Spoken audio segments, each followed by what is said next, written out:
Mic check 1 2. It's the Y2K collector, and video game companies are trying to destroy masculinity. I'm joking.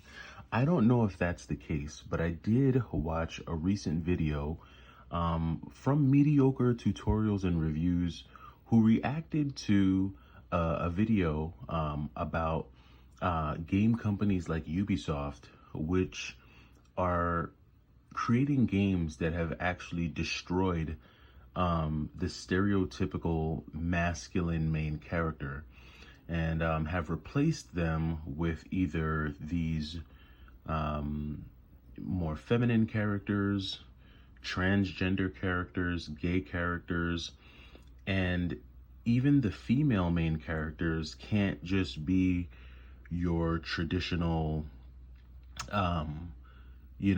feminine, somewhat seductive main characters anymore. The female main characters that we see now have much more of a, I would say, more aggressive, masculine look to them, but they're still female characters. And so it's almost like there's this agenda, according to his video, or according to the video that mediocre and tutorials and reviews reacted to. According to that video, and I can't remember the name of the gentleman, but he was basically saying how it seems that there's this agenda to destroy the stereotypical masculine man and feminine woman and replace them with these main characters that fall in this gray area of masculinity and femininity, gay or trans or woke or whatever. And it's all being hidden under this guise of inclusiveness and just diversity. I don't play enough video games, or I don't feel like I have played enough video games to have recognized that shift, primarily because I was never really a fan of games like Rainbow Six, Call of Duty, Modern Warfare. I've never really been super huge into those games. I've always been into more of the 2D sprite-based games, your Ninja Turtles, your Batmans, your games like that. And I guess if you think about it, like Street Fighter 2, Terminator, RoboCop, Blade, that's the era that I come from. But even if you think about that era was very masculine. I mean, Sylvester Stallone, Arnold Schwarzenegger, Bruce Willis, Wesley Snipes, Steven Seagal, Jean-Claude Van Damme. I mean, Mel Gibson, with the exception of that one movie. I mean, these were guys that were, these were the heroes. These were the rough, tough, quintessential, rugged male characters that I grew up on. And, now I see a lot of movies where a 5'6", 125-pound female is literally taking down men twice her weight and twice her height and twice her size. And, this is what they're displaying. And I'm not saying that it's impossible. I'm just saying that for the audience that these movies and video games are made for, it's very difficult for them to accept what they're seeing, because for a lot of them, it's just not logical to believe that those scenarios would actually happen in real life, where you would have someone who's 120 pounds soaking wet, very small, take down a dude who's 250 pounds, 6'5". It just doesn't make sense, right? And so I think that, based on the video that he responded to, he's basically making the statement that is where a lot of video game companies are losing their audience. They're losing that audience that really yearns for a strong, dominant male main character. And I don't think it's just movies that, or rather video games that we see that happening in, but we've also seen this take place in the film industry, in particular, the Marvel Cinematic Universe.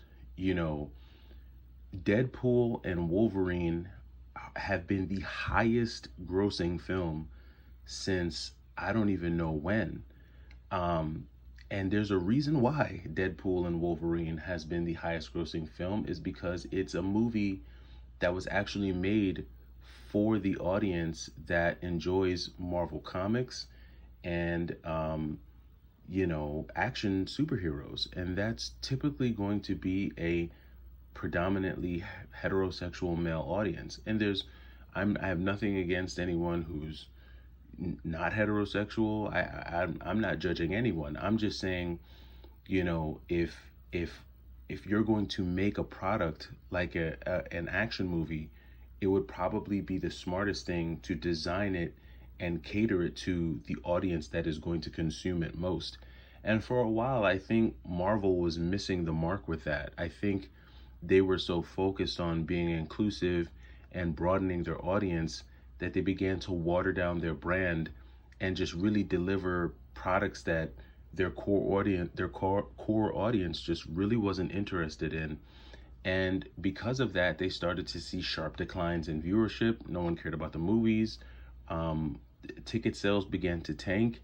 And overall, Bob Iger had to step in and actually do something to change the trajectory of Marvel, because it was really going down the toilet with movies like, Madam Web and some of the others that we saw. Just Madam Web sticks out to me because that one really took the cake. That was a really, really bad movie. And I never saw that, but just from what I heard, not even from what I heard, just judging by the ticket sales, that was just a very poor effort on Marvel's behalf. And I don't know when things started to really go down. I remember summer after summer, you couldn't wait for the next Avengers movie, the next Thor movie, the next Hulk movie, the next Iron Man movie. But a lot of those movies were really based on strong male superhero characters. And then things started to change. And, again, I have nothing against the Captain Marvel movie or any of that. It's just, you have to know your audience. And so just going back to video games, in the video that Mediocre Tutorial and Reviews was looking at, the maker of that video was basically saying how Ubisoft's development staff has been pretty much is now made up of predominantly Caucasian white females. And I didn't know this because I don't typically dig that deep into video games. I just buy the games that I like and I play them. But it turns out that, yeah, a lot of people have a very strong feeling about what's been happening with the direction of video games and the lack of masculinity within them, and how it's slowly being sucked out of modern games today, which is why a lot of the games that have been created today really suck. And studios like Sony are having to remake games that came out before because there's nothing innovative that's being created. So much attention is being focused on pushing an agenda than actually pushing out really good video games, and ultimately it's causing the market to suffer. So hopefully there's a change there. Hopefully we start to get more of the games and the products that we actually like as gamers. And hopefully people typically vote with their dollars. If you want a company to change something, if you want a company to change, you make them change with your dollars. And the best example of that is going to be the MCU, Marvel. Marvel had to change because people were voting with their dollars and letting Marvel know with their dollars that they don't like what they're producing. And so Marvel had to pivot if they were going to stay in business.